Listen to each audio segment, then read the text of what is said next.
안녕하세요. 박상용 문학노트 최기병입니다.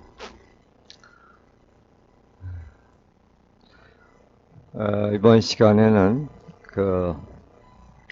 박상용의 우주론의 두 번째 시간론에 대해서 말씀드리겠습니다.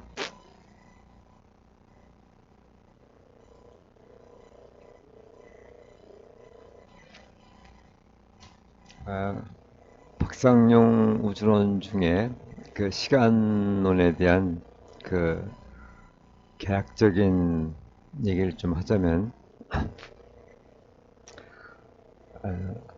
박상용의 사회에 있어서 시간은 우주의 구조와 운행, 생명의 진화와 밀접한 관계를 갖습니다.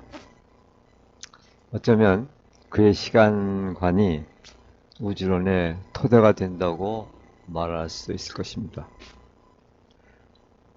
우주, 생명, 진화 등과 상호 간에 밀접한 관계를 맺고 있는 이러한 시간의 문제를 파악해 본다는 일은 유전의 법칙을 이해해 본다는 일과도 맞먹으며 우주의 질서, 생멸의 법칙, 신의 역사하심을 이해한다는 것과 다르지 않을 것이라고 작가는 말합니다. 그만큼 시간에 대해서 얘기한다는 것이 쉽지 않다는 그런 얘기겠죠. 어쨌든 이 시간론은 박상용 사회에 굉장히 중요한 토대가 됩니다. 여기에서 얘기될 것은 시간에 관한 이론적 토대가 어떻게 되어 있으며, 또 횡적 시간과 정적 시간, 그 다음에 시간의 구조와 운행, 그 다음에 시중, 이러한 내용을 이야기하려고 합니다.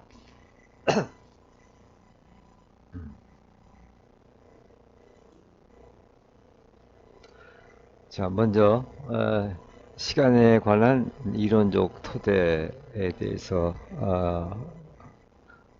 얘기해 볼게요.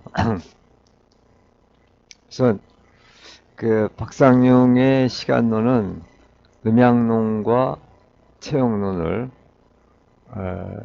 토대로 하고 있습니다. 이제 그리고 거기 덧붙인다면 이제 연금술, 그러니까 음양론, 채용론, 연금술, 이런 것이 이론적 토대를 이루고 있다, 이런 얘기죠. 채용론은 앞에서도 잠깐 언급한 바가 있지만, 우리 일반 독자에게는 익숙하지 않은 개념이지만, 이것은 작가의 사회에 중요한 토대가 되고 있습니다. 박상용은 체와 용의 개념을 상당히 포괄적으로 사용하고 있는데, 무엇인가를 쌓는 것은 그것이 무엇이든 체라고 하고, 무엇인지가 그것을 구획 지어서 이되게 하는 것을 용이라, 이렇게 얘기합니다.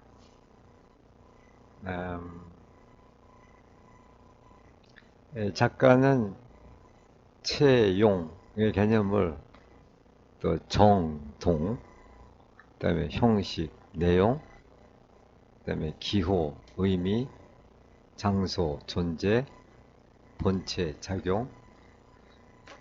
제일 일반적인 개념은 사실 이거겠죠. 본체와 작용. 본체가 체로 가면은 작용이 이제 용이고, 그리고 또 기표, 기. 이 기표기에는 이제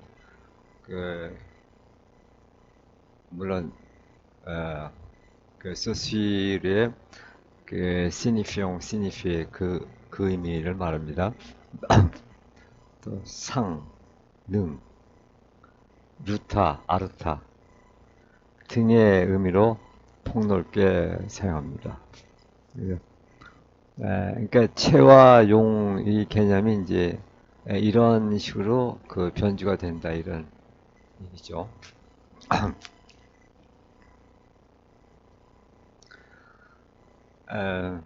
그리고 채용론은 음양론과 그 아주 긴밀히 연관되어 있는데 그 채는 음에 상하고 용은 양에 상합니다. 그러니까 다시 말하면 채의 성별적 이름이 음이고 용의 성별적 이름이 양이다 이런 얘기입니다. 예. 다음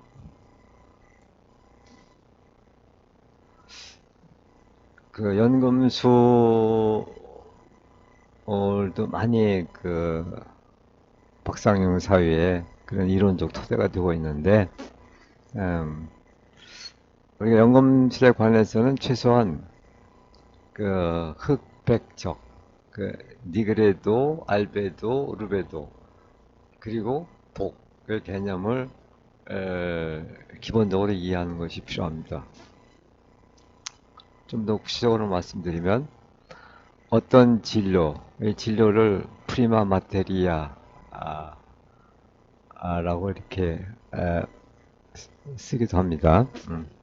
이게 진료라는 얘기인데 어떤 진료가 금으로까지 가기 위해서는 적어도 3단계 전변을 거쳐야 하는데 우선 그 진료는 죽어서 그 자체의 성질을 잃어버려야 한다. 이제 그래야 그 다음 단계, 백의 단계, 적의 단계로 전변이 일어날 수 있다 이런 얘기죠. 이 진료의 죽음을 가능하게 하는 것이 독이다. 그러니까 독이 굉장히 중요한 것이죠. 원초적인 진료가 죽어야 되니까 그것을 가능케 하는 것이 이제 독이다 이런 얘기죠. 그러므로 이 독은 연금술적 진화의 원동력이 되는 셈입니다.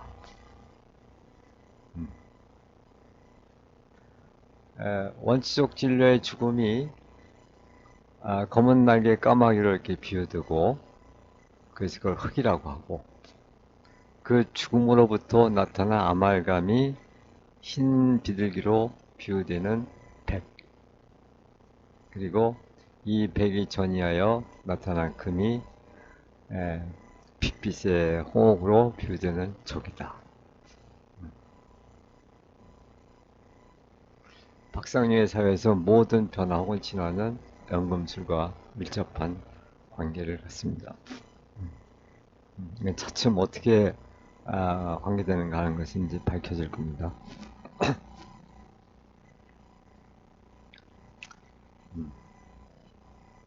그 요컨대 박상용의 우주론에서 이제 이론적 토대가 되는 것이 앞에서 얘기한 음양론과 채용론 그리고 연금술 이것이 기본적인 토대가 되고 있다 이런 얘기죠.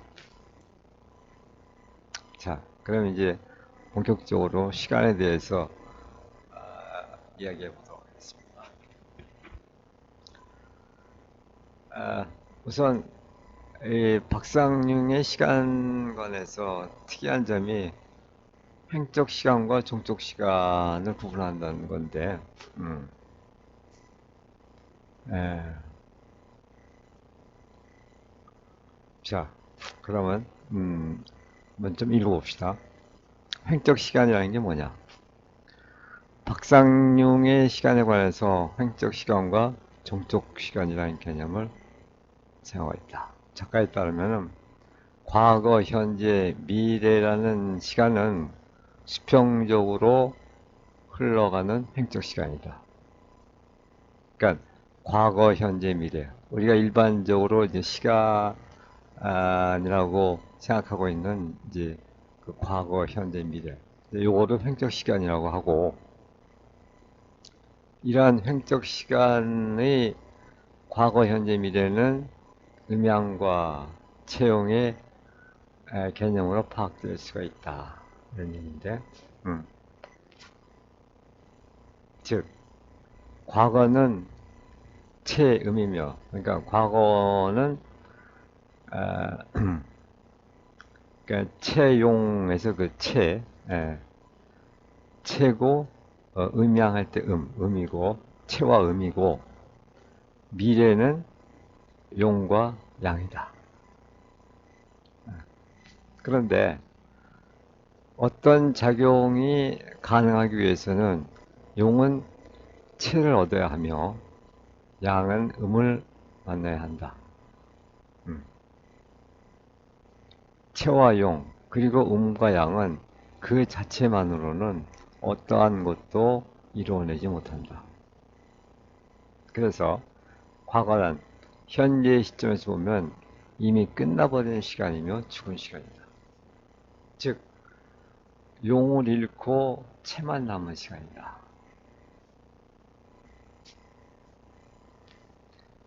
그 채의 성별적 이름을 음이라 한다면 이건 앞에서도 한번 언급한 바가 있죠. 그러니까 채의 성별적 이름이 음이다. 이죠. 과거의 시간은 음이며 채이다. 한편 현재화하지 못한 미래란 아직 채를 얻지 못한 용, 즉 음을 대불지 못한 양이다. 채를 얻지 못한 용은 과거와 마찬가지로 그 자체로는 아무런 작용도 할 수가 없다. 한편 현재라는 시간은 음과 채로서의 과거와 양과 용으로서의 미래가 연접되는 양성적 시간이다.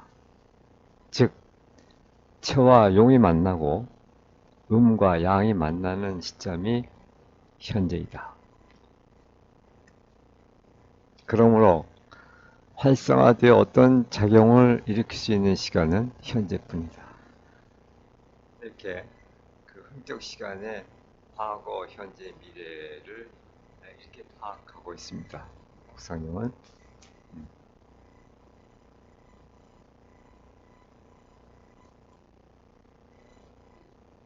그 다음에 이제 종족 시간에 대해서 한번 살펴보도록 합시다. 여기 시간의 오두일체라는 말이 나오는데, 요 안에 그 내용이 들어있습니다. 자, 한번 읽어보면은, 과거, 현재, 미래를 횡적 시간이라 한다면, 이러한 횡적 시간으로서의 현재 속에 극소의 시간과 극대의 시간을 상정하여 작가는 이를 종족 시간이라 부른다.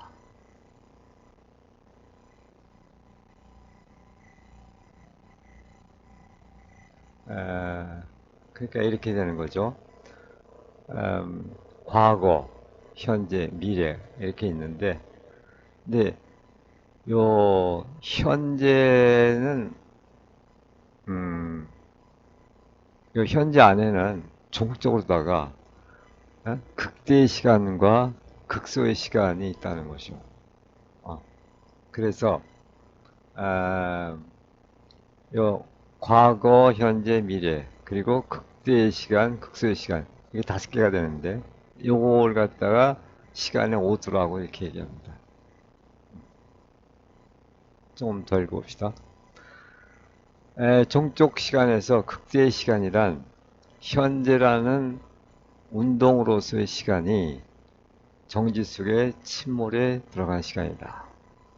이것은 정지와 무의 시간, 극대한 과거와 미래, 즉 현재 속에 있으면서 동시에 모든 시간을 감싸고 있는 그 우주속 시간을 말한다. 그러니까 현재라는 것이 다만 어떤 한 순간을 말할 수도 있지만 또 한편으로는 모든 과거와 모든 미래를 포괄하는 그 모든 시간을 감싸고 있는 음, 그런 우주적 시간이라고도 파악할 수 있다 그런 얘기입니다. 음. 이건 마치 그 베르그송의 그 과거를 모든 과거를 떠안고 진행하는 그 현재라는 시간 개념하고도 상당히 좀 흡사하죠.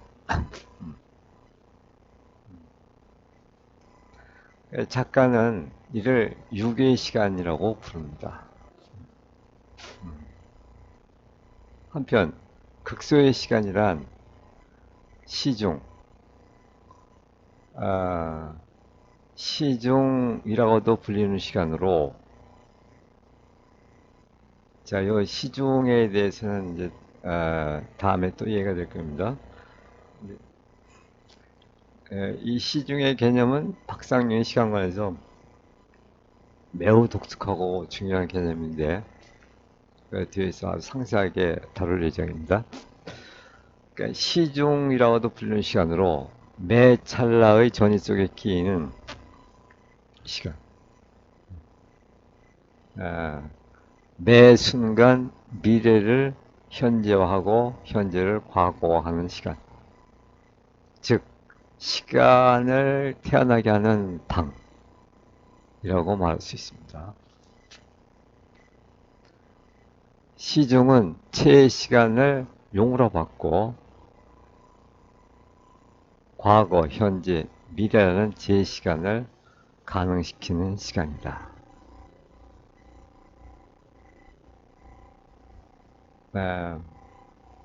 이것은 없음에 대해서 있음을 의미하며 멈춤에 대해서 움직임을, 또 큼에 대해서 작음, 아니함에 대해서 함을 나타낸다.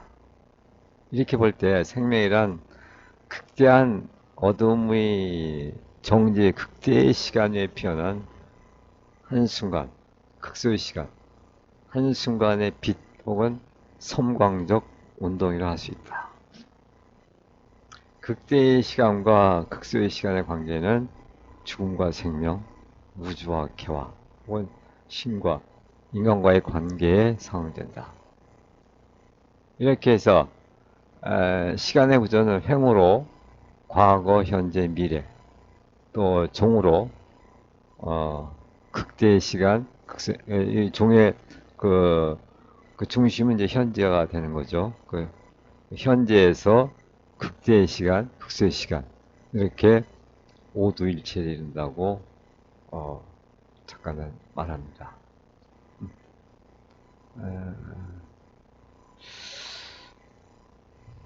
그래서 이제 굉장히 그 종적 시간, 횡적 시간이라는 개념을 사용한다는 것이 상당히 독특하죠. 이제 이렇게 파악할 때만 이제 현재의 의미가 아주 구체적으로 그 살아날 수가 있겠죠.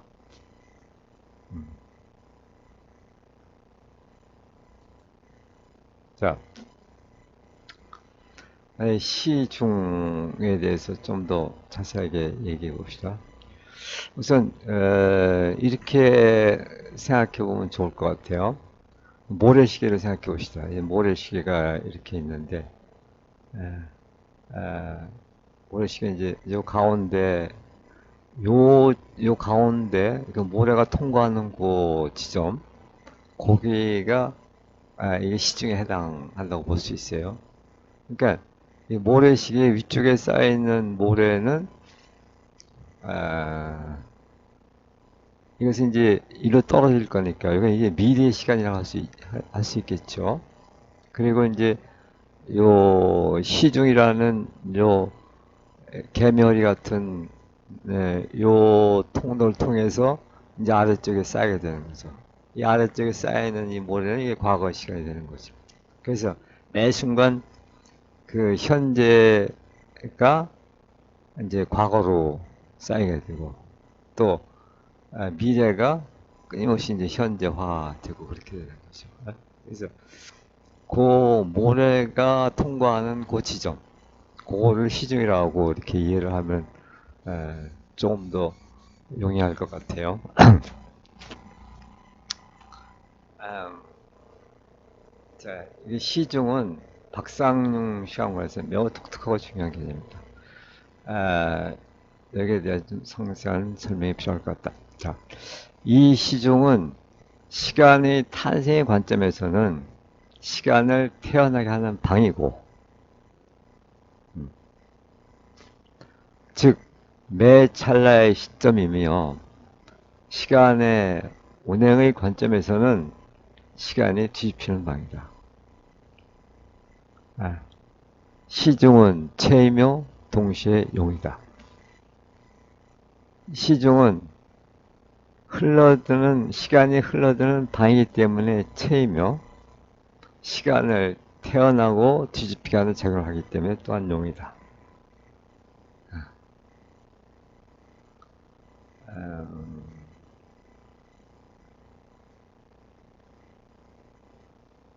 자, 그러니까 그 미래의 시간은 시중이라는 그 방을 통해서 어, 어,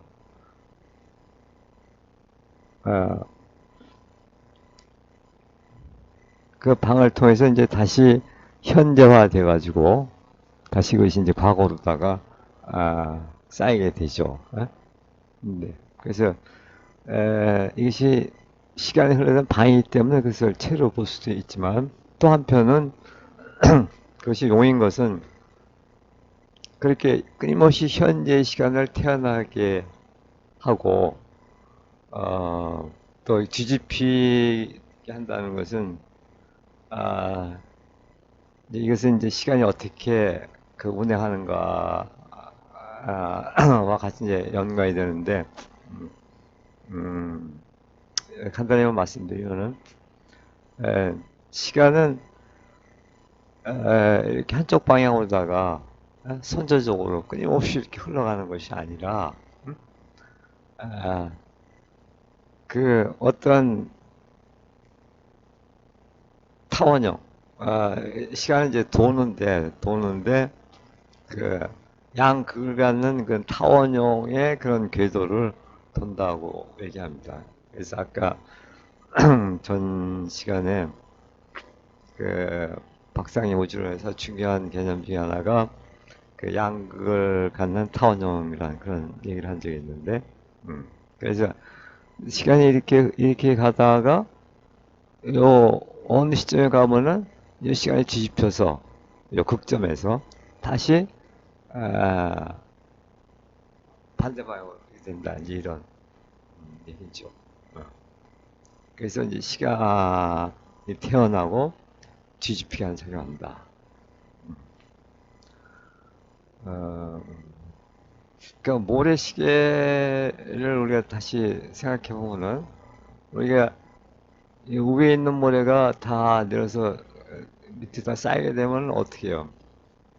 이걸 뒤집어 놓죠, 모래시계를. 그것에 그 시간을 뒤집히는 작용이다 이렇게 볼 수가 있어요. 그러니까 여기 밑에 쌓인 이 과거감 시간은 다시 뒤집어 놓으면 다시 미래가 되죠. 어, 어, 이런 그 작용을 연상하면 될 것 같아요. 자, 이제 시중은 요컨대 시중은 에, 시간의 탄생의 관점에서는 시간을 태어나게 하는 방이고 또 시간의 운행의 관점에서는 시간이 뒤집히는 방이다. 그래서 시간은 체이며 동시용이다. 그런 얘기입니다. 자, 먼저 그 시중이 시간의 탄생과 관련해서 어, 떻게 되는 건가 한번 봅시다. 앞에서 지금 대체로 좀 얘기를 한 편인데 먼저 시간의 탄생 관점도 살펴보려 하죠. 시간이 흐른다는 것은 끊임없이 현재의 시간이 태어난다는 것이다. 모래시계를 염두에 두고 살펴보기로 하면 요 모래시계 예를 이것은 제가 하는 것이 아니라 또 그 박상용 작가가 이런 예를 같이 보여주는 겁니다.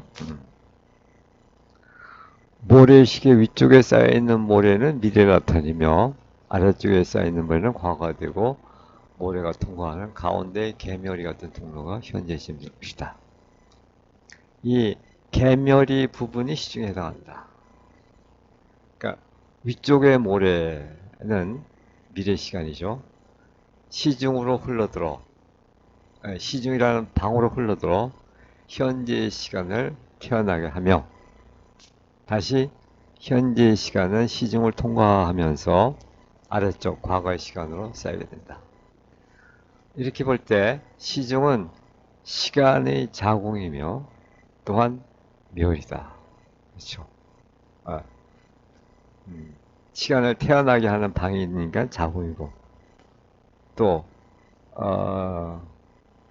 죽은 과거의 시간으로 쌓이게 되니까 그걸 멸이고 그렇다는 거죠.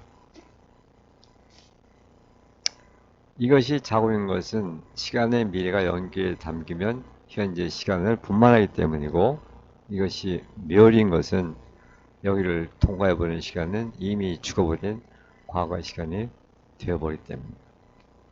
또한 이것은 과거가 된 시간이 흘러 빠져 유산되어 버리지 않게 담아두는 자궁이다. 왜? 이 죽은 과거의 시간은 다시 뒤집혀서 미래 시간이 되니까요. 이것이 유산돼 버리면 안 되겠죠.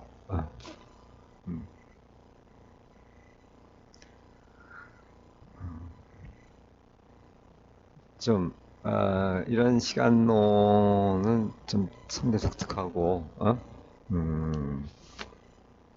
좀 낯설기도 하겠죠. 그 다음에 이 시중을 이제 시간의 운영과 관련해서 조금 더 구체적으로 살펴보면은 시간의 운행의 관점에서 시중을 살펴보면은 시간은 횡적으로 과거, 현재, 미래 방향으로 또 연금술적 용어로는 흑백, 적의 방향으로 흐른다. 그런데 시간은 끝도 없이 계속 한 방향으로만 흘러가는 것일까? 그렇다면 계절의 순환은 왜 일어나는가? 프라빌리티 우주는 운동과 변화의 우주인데 여기에서 오르는 것은 한없이 오르는 것이 아니라 어느 한계에 이르면 반드시 내려오게 되어 있으며 시작된 것은 언젠가 끝이 있게 마련이다. 프라빌리티는 중력과 반중력으로 이루어져 있기 때문이다. 작가에 따르면 시간의 운행이 과거, 현재, 미래라는 시간의 축을 끝없이 선조적으로 이어가는 것이 아니라 생명의 윤회와 마찬가지로 시간도 윤회한다.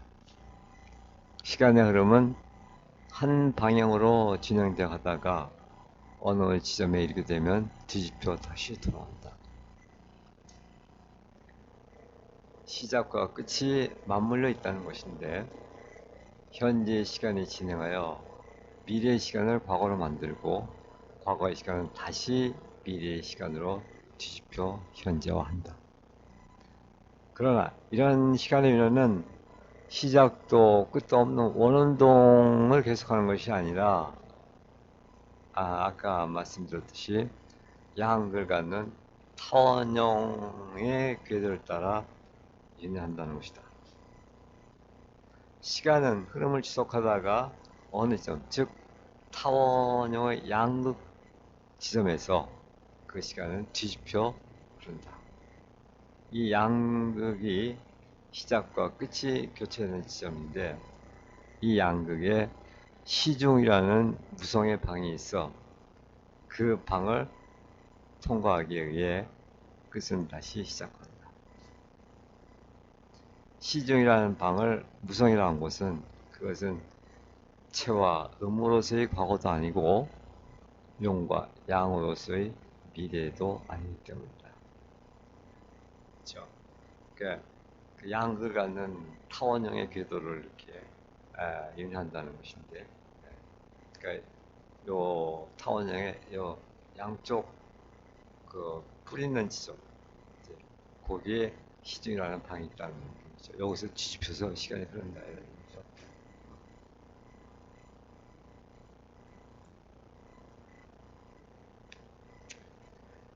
자, 근데 이 시중이라는 개념을 이제 폭넓게 사용하는 경우가 많이 있는데,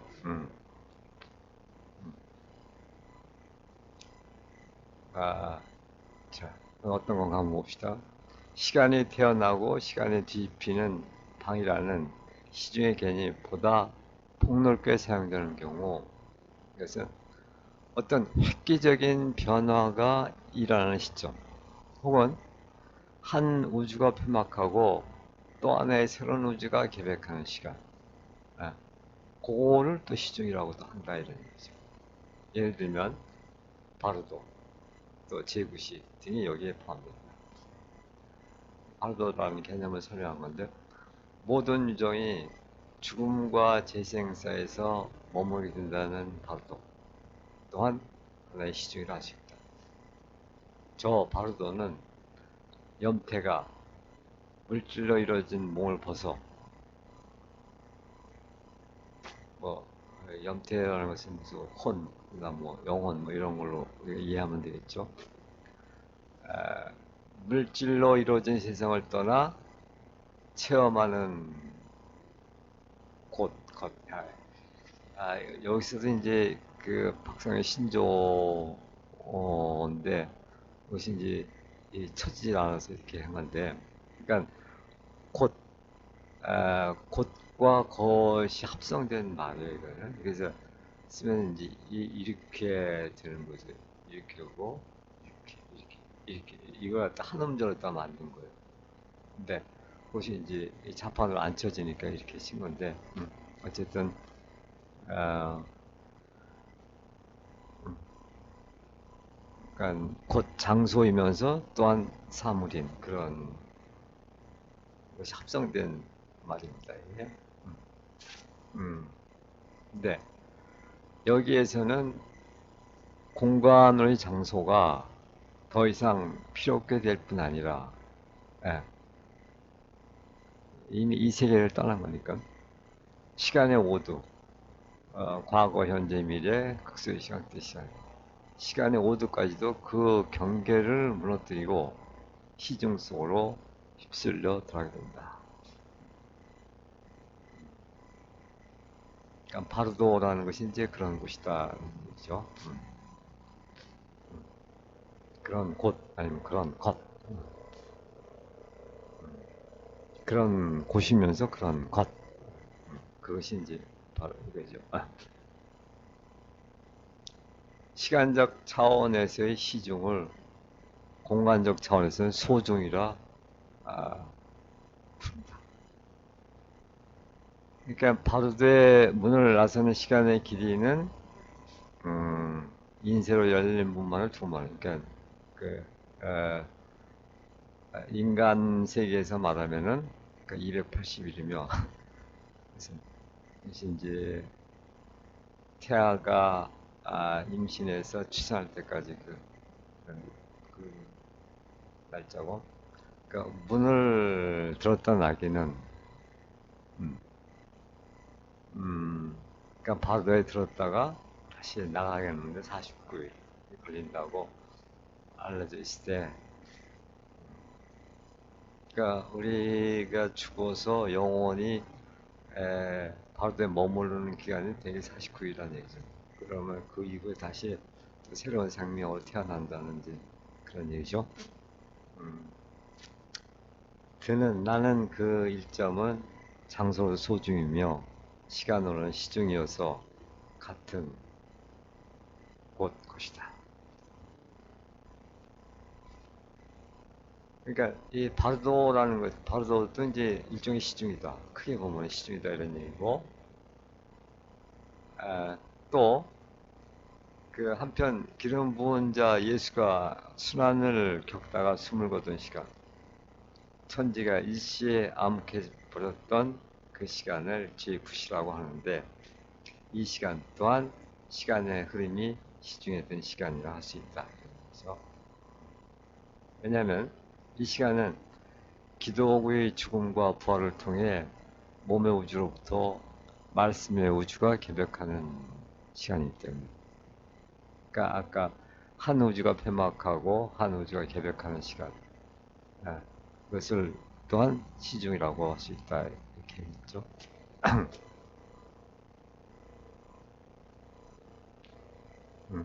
또, 아, 어떤 걸 또 시중이라고 할 수 있냐면, 인간이라는 유종의 몸과 마음 사이에 있다고 여겨지는 무슨 흐르는 중간 영역, 즉 말이에요.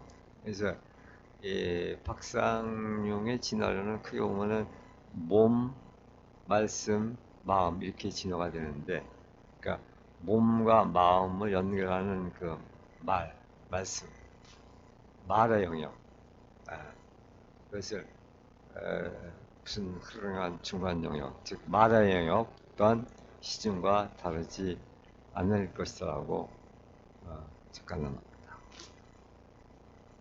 음.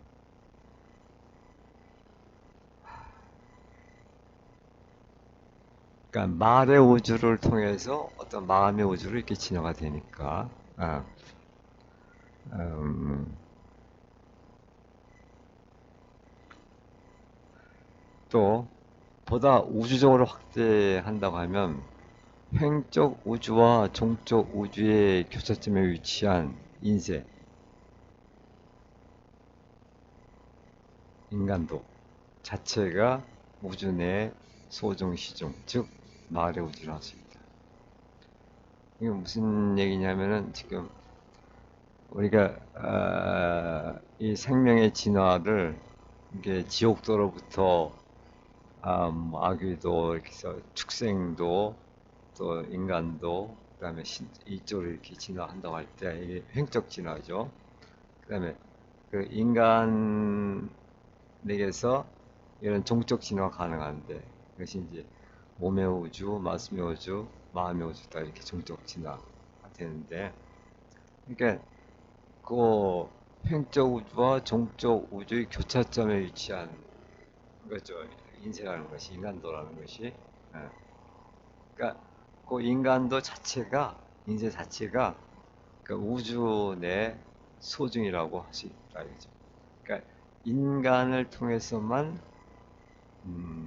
말의 우주, 몸의 우주에서 말의 우주에서 마음의 우주로 이렇게 진화가 가능하니까. 아, 어떤 획기적인 변화가 일어나는 시점이니까, 그러한 지점이니까. 아, 음.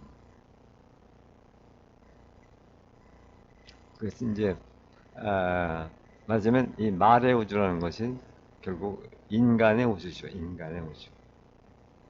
음.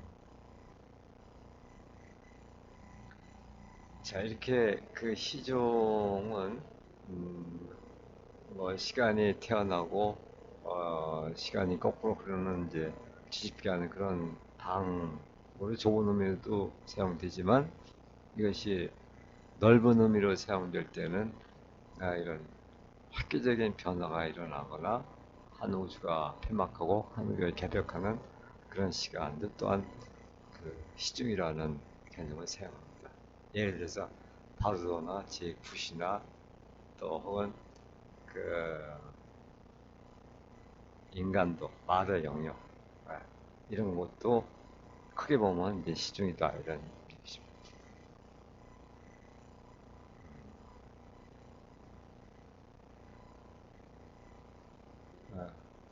있는 건가? 자, 이렇게 해서 그 박상 우주론 중에서 그 시간에 대해서 우리가 살펴보았습니다. 함께해서 고맙습니다.